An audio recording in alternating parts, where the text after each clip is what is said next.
Hey everyone, welcome back to FPL Fran. Today's video is going to be a new video whilst we have a little bit of downtime. I'm actually waiting for Gyökeres to come into the game and then I will actually release the forwards cheat sheet. I just wanted to know his price, wanted to sort of get that news confirmed before I drop a forwards cheat sheet, and one of the more important players potentially for Game Week 1 isn't even a part of it. So instead, we're actually looking at a rating your drafts type video. I tend to do this not too often within the season. I just think that people have had a little time now to kind of update their first drafts. I asked for a couple drafts 2 days ago, and that's already a little bit of time for people to kind of make changes from that first draft. For example, when I look back at my first draft video, I've already changed my opinions on a couple players. I've even sort of changed my opinion on a couple budget players, and those are obviously reflected within these later defender cheat sheet videos and the midfielder cheat sheet videos. And actually creating those cheat sheets has sort of made me think or reevaluate, I guess, the pecking order of different positions. So when we jump into this draft video, I think one thing that I'll say in terms of the way that I observe drafts is I obviously take a little bit more of a data approach, an analyticsy approach. I think that a lot of players sort of present you with expected points. I'm not someone who's very religiously tied to, let's say, you must have X player, like let's say a Morgan Rogers has to be in your team because of X, Y, and Z. I just tend to think a lot of players sort of provide, let's say, a rough range of expected points. And in theory, I guess they're good ideas or the bad ideas, right? But people don't subscribe to the same models. We don't use the same market data. You might use the eye test, for example. I'm totally okay with that. I think generally I take an extremely wide approach. And for me, it's more about the process and the logic of certain picks, and then thinking a little bit ahead of time, what could be the pitfalls of a draft. And I'll be talking about that in a moment. So the first draft we actually have is from my friend Golden Goal Fantasy Tom. He's another YouTuber, and I actually think this would be a perfect time to sort of use Fantasy Football Hub's rating your team draft tool. It actually just has launched. So if you actually want to look at your Game Week 1 draft and actually have it rated by an AI tool like Fantasy Football Hub's AI tool, all you have to do is jump into the link in the description below. I will show you exactly how, and I'm doing this on the web, of course, how you get your team rated. It's very, very simple. Tom actually shared his screenshot of his team. I have it downloaded on my desktop. All I have to do is upload it, and I'll get the team rating just like that. As I said, the link is in the description below. Fantasy Football Hub obviously has pro tools as well, many other sort of different offerings with their sort of AI services. So if you're interested, there's also an offer of win your mini league or get your money back with T's and C's. So let's just jump quickly into Tom's draft. So to get started, I'm actually in the link in the description below. I have Tom's draft downloaded. I'm just going to quickly find that on my computer, and then we're just going to upload that, and we're going to go. So I've uploaded it. The team, 100 million in the bank, is already there. I click on, I'd like to receive fantasy tips by email from Fantasy Football Hub, and then I just get my team analyzed just like that. So the team's already rated 94 out of 100. I'm not sure if the AI even knows that Tom's planning a bench boost one, but it seems like it's very, very receptive to it. So, and I think part of this is quite interesting, right? One of the issues that I find with this draft is I think that there's almost too many budget defenders. And I do think that there's not too many defenders here who get a lot of CBIT. I would be quite interested to see how the modeling of CBIT changes throughout the season, right? So for example, is the AI tool sort of looking a little bit more at how good these players are on paper, right? Like Udogi is, I think, probably the best player here in terms of CBIT in the 4.5 range. But De Kuyper and Wan-Bissaka are super attacking, and then Concept plays for a team that probably will have an insane amount of expected clean sheets on the board. And Gabriel, we kind of know what he brings to the table, but clearly not very good at CBIT. In the midfield, though, I think Rogers just has a brilliant run of games. And actually, I think a lot of the value around this draft is just targeting Aston Villa. So you have really strong pieces on the board. And then you have double 7.5 forwards, which is interesting because I think a lot of people have probably been leaning more towards the direction of spending a little bit less money on the forwards. This draft actually spends a lot of money in the forwards, and I kind of understand the appeal of it. What I will say, though, is that my only concern is, do you have too many options to move in and around of? I guess you can always downgrade here, but I think the blockers is someone like Enzo Lefebvre, where at that sort of 5 million price point, how do you pivot out of that? Are you wildcarding out of that in Game Week 2? I probably wouldn't want to start with a bench boost 1 draft where I think I probably need 2 or 3 transfers to suddenly radically change my team. NDI is at a budget price point at 6.5 where you can easily pivot towards other options, right? Like if you don't like NDI with his early fixtures and he's not impressing you, you can move to a Kudus, right? If he looks good. Obviously, you'll miss the Burnley at home fixture, but the alternative, I suppose, is also after Ismail Assar has some pretty bad fixtures at the start of the season, you can always pivot to someone like him.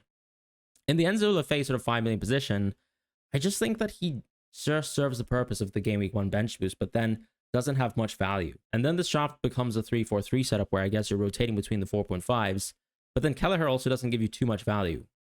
One thing that I haven't mentioned even is that Darlow might not even start in game week 1. I know Leeds are already close to sort of securing their pursuit of another goalkeeper, so it seems like the bench boost 1 Darlow dream might be gone quite soon, but I guess conceptually, of course, this draft can still change, right? You can spend a little bit less money in one of the other positions. Rodgers could be a 6.5. Maybe even, let's say, the likes of João Pedro and Solanke, one of the two could obviously be dropped down to another forward. Same with Watkins, right? What I think is, to me, quite weak in terms of the bench boost, as I said, is just this idea of struggling to pivot out of players. I think that that's even applicable almost with the defense, right? I think a lot of the best defenders in the game, in my mind right now, are these players who give you a fair share of expected clean sheets, have some decent goal threat, right? But then actually give you really good CBIT per 90. I'm not so sure if De Kuyper will do that with his really, really poor opening run of fixtures. You just need to rotate him. So that's kind of implied when you go for someone like De Kuyper. Those Brighton fixtures are poor, so you need to rotate him. Conte doesn't give you great CBIT, but I guess playing him every week is not really a huge problem because the expected clean sheets are good. Udogie actually doesn't have great games after game week 1, in my opinion, but is actually really good at CBIT. He's actually better than Van de Ven. And then Wan-Bissaka, I think, is very attacking, but then probably actually is now let down by the fact that he's not that good in CBIT, maybe in the sort of 5 at the back role. Interestingly, Wan-Bissaka's defensive sort of numbers mostly come from ball recoveries, which doesn't seem to benefit, obviously, defenders this season. In the midfield position, Ndeye is actually very good at that. I think Rodgers is really strong. A lot of people have actually considered going Saka and Wirtz, and I'm not opposed to the idea of actually just spending that sort of money in someone like Watkins instead, if you think that there's more guarantees with Watkins, right? Like, Watkins is a very proven FPL asset, so I kind of like the idea of spending money there. My only qualms really with this draft is that sort of Enzo Lefebvre piece, and then maybe the ability to even pivot to some more expensive defenders. If suddenly you think that there's someone good at the 5 million price point, the 5.5, you don't necessarily want to be selling an Arsenal defender anyways. That's the type of defender you don't want to spend a transfer on. So I guess the idea of pivoting out of some of these defenders, if you're not happy with the 4.5 rotation setup, and you think they're a bit weaker than maybe what the 5s can give you, or the 5.5s, that's the issue. And then on top of that, obviously, Kelleher, as a standalone goalkeeper, I had him in my first draft, and I actually think he's probably quite poor. So, in my mind, this draft is really, really good, but would I rate it 94 out of 100? I probably wouldn't, but clearly I'm not the AI, so let's have a look going forwards. I would definitely rate Tom's draft at the end of the day an 8 out of 10, but I think there's, as I said, some issues, and I'm sure obviously those will be rectified, right? Once we get, let's say, Leeds news, you're going to change your bench boost 1 around. So we're going to jump into draft number 2. Now that we've shown you actually how to get your draft rated on the website, I'm going to just show the teams for the rest of it and actually just tell you what the scores are from the AI, and actually just give you my own personal thoughts in terms of draft rating and why I think there are pros and cons towards certain draft structures. As I said, I'm not someone who's super bent on certain players. It's just, for me, about what kind of traps your team can fall into within a few weeks' time. So let's just jump into draft 2. Draft 2 is actually submitted by Talking Ball. This draft is actually rated 91 out of 100 by the Fantasy Football Hub AI. I don't like this draft for a few reasons, but I think most of the picks are very, very solid. What I do like about this draft is that you kind of have price points that you can always drop from, right? So you've got Wirtz and you've got Watkins. These are players who are quite expensive in the midfield. I think a lot of people who've actually started with Salah and Palmer think that they're never going to spend a transfer on Salah and Palmer to start with, unless something radically changes in the game. Like, for example, if you think you have to move Salah to Haaland, I guess the worst case scenario is that always is going to be 2 free transfers, and moving between premiums is something that you can always justify, just given the price points involved. But presuming that Salah and Palmer are almost permanent fixtures in a lot of our drafts, then Wirtz and Watkins are also players where they're almost the expensive next best players in their price points, with exclusion to Saka and Isak, where I think if you're choosing to not go Saka, the big thing that you're sort of going against is maybe not having the best game week 2 captaincy, but then you maybe have a bit more flexibility in terms of having a little bit more, I guess, well-rounded parts of your team. However, this draft actually spends a lot of money on Wirtz and Watkins, and that kind of invalidates that idea, right? So it's quite similar, I think, conceptually, to maybe even spending the 10.5 on Saka, because the alternative would be, let's say, if you don't spend that money on Wirtz, you just go for Rodgers, and that's your 10.5 to go for Isak, for example, from the Watkins position. Not saying that I would start with Isak. But the idea here is this is almost like a 3-5-2. My only concern is that Reinders is someone that you're actually going to be playing consistently, and then you actually have way too little depth around the edges. So I think getting a Burnley defender at 4.0 basically means you're going to permanently rotate Constant Udogi and that you're going to permanently play Kukurea and Frimpong every week. There are some risks, in my opinion, with Frimpong, because I think even though Bradley didn't get to play too much whilst Trent was actually fit last season, I still think that, especially with Champions League football and Bradley kicking on as a player, it's likely that he'll be given some opportunities. Maybe I'm wrong about that, and Frimpong will actually play consistent minutes. But then I think there's also a little bit of an offsetting factor here where the Liverpool opening fixtures aren't that amazing, even from an attacking point of view. And then Frimpong, I don't expect to be some sort of god when it comes to CBITs. I think I can apply the same argument to. And actually, when I look back at my first draft, I think that that's a complaint that I would make myself for Kukurea. And that's also why I've sort of recently pivoted off of him. I've actually considered maybe actually moving that money towards Sanchez, for example, as opposed to going Kelleher and Valdemar, which I've also done myself within my first draft. Part of this is because, if we think that the value towards Chelsea at the start of the season is the quality of the fixtures, a lot of that is tied towards expected clean sheets for Chelsea, and you can get that from Sanchez. And you can probably actually spend that sort of Kukurea money elsewhere if you wanted to move into someone who also has really good fixtures to start, like, for example, Anika Williams, or even, let's say, Alekra, for example, who at least is really good at CBIT per 90, one of the absolute best in the game, where even if he has tougher matches on paper, he should reasonably be able to get CBIT as long as his opponents, turn the ball over enough. And then I think Constant Udogi, Constant's a solid pick, but I think that I'm actually starting to sour on him a little bit. I think that as a 4.5 piece, as someone that you can rotate in and out, taking into account how good Aston Villa our defense are, I don't think there's major issues, but it's just the idea of actually relying on these two picks very consistently that I don't really love. Because what's the issue that I kind of foresee? You have Barnes, who's basically unplayable, not a really good bench option or auto sub, and then you're forcing yourself to play Rangers every week, where he's not really that good of a pick, and I don't think he's much of a floor raiser, because conceptually City are the worst team in CBIT per 90, and I think that will never change, and CBRIT rather, when it comes to midfielders. But Rodri is someone who will benefit most cases because the job or the role that he has within the Man City team, and you can go season per season, but I've actually been looking at his numbers, and Rodri tends to average, like, let's say, somewhere between 12 to 15 CBRITs per season. And I think that takes away so much from the team, because if City, for example, are a team that average something like 38 CBRITs per game, how is it possible that any player outside of Rodri actually gets reasonably good numbers? So to me, that takes away a lot of the value of Rangers potentially. Obviously, a lot of people are looking at Rangers because he actually had scored a lot of goals for AC Milan last season. But I think watching him in the Club World Cup, I wasn't super enthused with the idea of him being a good FPL pick. I'm very convinced that he's going to be a very nailed-on player for Man City and someone that they absolutely needed in the midfield. But I just think in terms of attacking for Rays, I'm not sure if he's going to get the same sort of license to be able to be as free as a player as he was, and to get as many of the shots as he did in AC Milan. And that's just sort of, for me, a playstyle thing, as opposed to, whether I rate Rangers poorly or not. So that's what I don't really love about the team. You do obviously have some pivot points at the 5.5 million position, but then I think asking yourself to rely on a 5.5 million player that I think is actually a bit weak isn't really the worth of spending that additional money to have such strong players like a Wirtz, like a Watkins, etc. I think I'd rather have a little bit more of a well-balanced team. Therefore, I'd probably rate this draft an 8 out of 10. I think, as I said, once you actually get hit by an injury, this draft suddenly becomes a 3-5-2 with nothing to give, right? You have nothing on the bone. Barnes and NSF aren't good options. And then Kelleher, I think, is also quite a weak pick. Looking now at the 4.5s, I'm actually not interested at all in starting with the 4.5. I know my first draft had it, but looking at the numbers, I think a Sells or a Sanchez, at least if you want to spend 5.0, is there. If you want to go double 4.5, it's actually quite a good idea, because I guess you can be future-proofing for a bench boost that's not a bench boost one.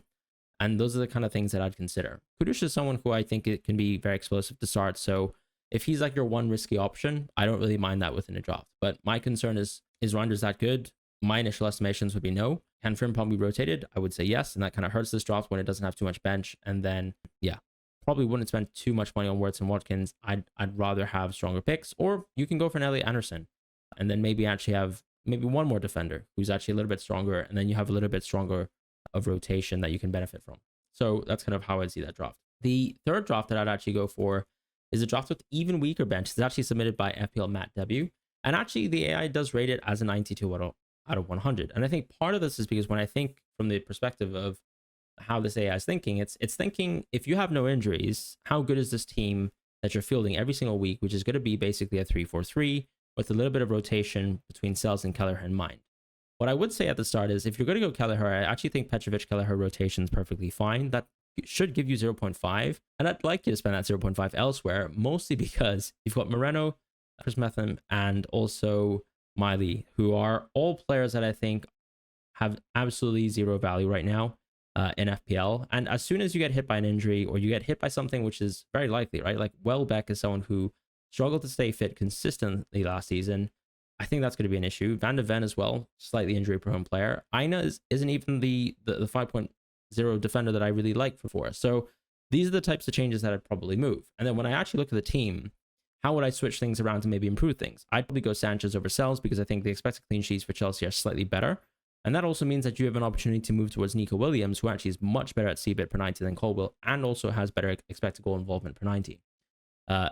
I do like the idea of actually spending as much money on Saka, Rodgers, Salah, and Palmer, but that probably also means that you can't necessarily carry 2 7.5 forwards and Welbeck, because for me, the entire cost of that is how weak your bench is. So because of how weak the bench is, and obviously there's no plans here to bench boost one, I'm sure, but because of that, and because you're actually only using bench weight within the goalkeeping position, I would give this draft a 6 out of 10, and I'm sorry to say that. But moving on, we've got draft number 4.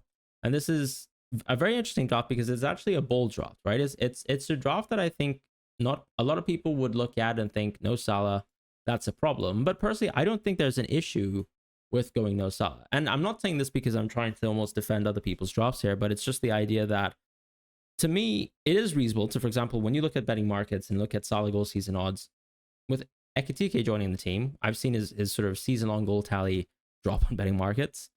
Year on year, as a player gets a bit older, I think we do expect a little bit of regression. Did Salah regress last year at all? No. Did I bet against Salah captaincy multiple times last season, and did I get it wrong? Yes. At the same time, Salah also still wasn't able to sort of maintain the ridiculous levels of performance season long. And I don't think that necessarily has any indication on how he's going to start the season with. I think that the general sort of narrative on Salah is he always starts the season hot. But I think the idea of expecting that maybe someone like Haaland, supported by Saka and Palmer, can compete with, let's say, a Salah draft, I think is totally justifiable. It's a risk preference thing. You're basically saying, I'm willing to take on maybe, let's say, on average, 85 to 90% of players who will probably half the time with a Salah draft be going against you with a 180%, 170% effective ownership type captaincy. And I think a lot of people struggle mentally to deal with why people want to do that. But if you are someone who is risk seeking and you're comfortable with the outcomes, which can go poorly, like for example, my rank last season, then that's okay. But what I don't like about this draft actually is everyone outside of Salah. I think Haaland, Palmer, and Saka is brilliant. I think Rice is actually someone who is a little bit overpriced in my estimation, because going back to that sort of argument about Rangers and almost the team dynamics of things, I guess Rice, if he was a West Ham player, probably would rack up insane CBRITs. But the reality is he does play for Arsenal. They don't turn the ball over a lot. And even though Rice is sort of profiled almost as a player that would be good for CBRITs, he's not actually good at them, because I think, as I said, it comes down to that team dynamic. NDI is actually much better at it, and I actually quite like him as a pick. So for me, the way I would see it is that if you're going to spend money on someone like Rice, and yes, he has a few attacking returns, but why not even just consider just simply going for Elliot Anderson, save yourself 1 million there? Then there's actually a lot of rotation risks. So who are these? Because you're going for OB, a 4.54, which is totally fine. A lot of people have 3.52 drafts, and a lot of the depth is around defense, which I think is fine, right? Because in theory, especially if you have confidence around the CBRITs, a lot of the defenders now are almost foolproof, right? They just give you value necessarily. And you can always pay a 4.42 this season, I would say, as opposed to just in the past where a lot of us were looking for that 8th player who could also fill out the team. You could also go 3.43 with someone who's really cheap, like an Elliot Anderson, like a Ryan Christie, who's basically a floor raiser for you. But here, I think the issue is Gusto is someone who's very much prone to not starting every single match. Chelsea is involved in Champions League football. At the same time, Reece James is also going to play the right back position at times. Yes, of course, Reece James has recently been playing right center mid, but I think that's also predicated by Lavia being injured at times, as opposed to Reece James's default position is suddenly going to be right center mid for a long time. De Kuyper doesn't have amazing fixtures to start, neither do Anderson. And I think Udogi is quite good because he actually is a really healthy CBIT player. And maybe if you envision that Thomas Frank is going to sort of change up the Spurs team and improve those sort of average CBIT numbers, then that's going to be a huge benefit to have someone who could potentially be very attacking, but also really healthy for the CBIT aspect of things. My main issue, though, is the sort of pairing of Gusto with Marmoush and João Pedro. These are all rotation risks, and when you look back, for example, at let's say the City team when Haaland is in the squad, I think that really cuts into Marmoush's minutes. You're basically asking for Marmoush to play in the left wing position to compete against Doku, or maybe even to play centrally, and where he will still be competing with the likes of Foden, and then at times even a Bernardo, for example, and Rangers is most likely to take one of the midfield positions too, with Rodri being able to also play now. Not that he's obviously going to play in the same positions as Marmoush, but it's just about the attacking spots are already quite limited. I think Marmoush on the right has never really worked out, so I think Savinho kind of has a claim there, and you have some depth pieces like Bob who can always slot in. We've seen Bernardo shifting out wide as a little bit of a tactic when, let's say, Savio gets subbed off, and I think Marmoush doesn't really benefit from that. So that's kind of my concern with Marmoush, and even though the fixtures are pretty good to start the season, I still think I would probably bet on Wirtz as opposed to Marmoush just on a minutes basis. With João Pedro, I think the main dynamic that I don't love is he's going to lose penalties, even though he's an excellent penalty taker. I think his record is 18-1, which is probably the best Premier League record there is. But losing that is a value drop off. And then on top of that, he's someone who is most likely going to play 60 to 70 minutes per game. Even in the Club World Cup, where he had brilliant displays, the minutes that he was actually playing per game wasn't great. And then there's obviously Champions League bedded in too, where Chelsea will play very, very often. So that's my kind of main concern here. Once again, this is a draft that sort of features a double 4.5 rotation. Is Verbruggen Areola something that I like too much? No, I actually personally prefer Petrovic and Areola. And if you actually have a look at the fixtures and look at the rotation, I think you squeeze more expected clean sheets between that pair. But if you generally think, let's say, Brighton's defense is really cheap and you actually like the double up of Brighton, then fair enough. I actually have not too much issues if you suddenly have like a huge preference towards them. Otherwise, I think that the draft is pretty solid, but because of that sort of really weak depth piece, I'm going to give this draft a 7 out of 10. I think it's likely that players like Marmoush start, likely that players Gusto will start, likely that players like João Pedro start. But it's the idea that you're packaging all three of them together that does sort of throw you into the potential position of those kind of Nkunku plus Kwanzaa type drafts. And I myself can easily put my hand up and say, that is something where you are almost opening yourself up to getting shot at. So that is going to be my review of that draft. The fifth and final draft that we're actually going to look at is by Sumeet. And I think Sumeet is less of an FPL player necessarily, and someone who has sort of shared a draft in FPL that I think is worth looking into, especially for someone who is maybe looking at FPL from a point of view of maybe more from a footballing lens, right? So I think all the picks here are really reasonable in terms of when you look at the draft, when you look at the players, I think they're really good. Once again, I think I have the same issues with Rice as a pick. I think he's not as solid as people think. So I think intuitively, yes, people think Seabrits are there, but I don't think Rice is necessarily the pick that you want. And Arsenal's fixtures just aren't that good to start. Ryan Cherky, I didn't even mention him when I was talking about Marmoush, but he's also someone who's obviously going to cut into those kind of attacking minutes as well, potentially even sort of play minutes on the right-hand side. And so I think his minutes just aren't going to be good enough to start the season. I think there's just way too much depth at City, where the 6.5 price point, and generally speaking from FPL, getting boring players who are actually really good at one thing, like let's say, I don't know, an Ismail Yassar, a 90-minute player who actually really consistently gets expected goal involvement is good. Alternatively, I guess if you are now looking at the sort of point changes for the season, getting someone like an Elliot Anderson or Ryan Christie is much better in my opinion than potentially going for a Cherky and spending a little bit more money on someone who, obviously should have a high ceiling, but I think it has an incredibly low floor because of how little and how few minutes he can play.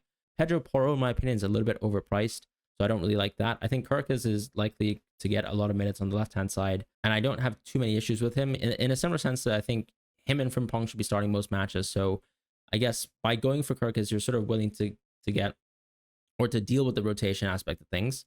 But my point is probably I'd go Virgil every time. Now, interestingly, the AI actually rates this team at a 93 out of 100. Do I really love that?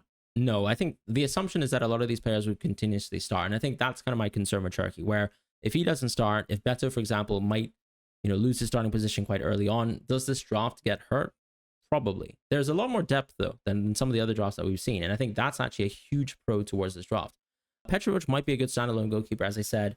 In terms of value, 4.5 season long, I think Bournemouth and Brighton give you your best bet in terms of probably doing a little bit better than maybe, let's say, a Brentford at this moment in time, or even some of the other 4.5 defenders or defenses that we probably don't rate super highly. Salah and Palmer is just really solid. João Pedro, I think, slightly suspect minutes, but I think he should be starting most matches, so he's still a reasonable pick. And Strand Larsen, I think, for the first 10 game weeks of the season, just has a really, really clean run of games, and he should be a solid value pick. If you're able to, let's say, rotate Beto and Turkey, I feel a little bit better about this draft, but I think Pedro Porro is probably a pick that I don't love too much because he's not amazing at c-bet.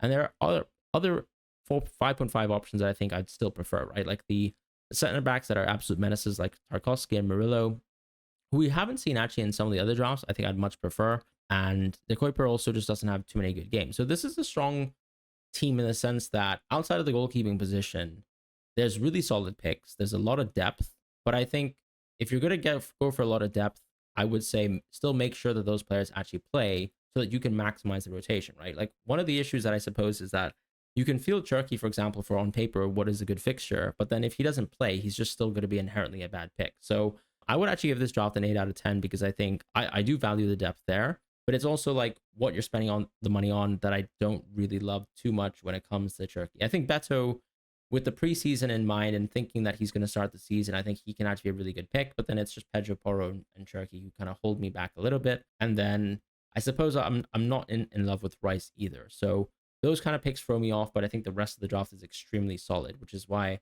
I'd still give it a really strong rating. I'm probably a little bit harsh compared to, let's say, the AI, but I think the AI has almost got a system where it's a lot more scaled up, right? I'm almost looking at 1 to 10, and I've not rated anyone's draft extremely poorly, but I think the AI it probably has a huge gap in terms of what they think perceivably is quality between, let's say, an 88 to a 91 to a 92 to eventually some of those extremely high scores that we haven't seen so far in this video, like a 98 or a 99. But let me know what your thoughts are. Let me know if you've come close to a draft that's close at all to the full 100 by the AI rating. And have you seen other types of draft structures? Are you looking at Bench Boost 1? Let me know what your thoughts are. Thank you guys so much for watching. I'll see you guys in the next video.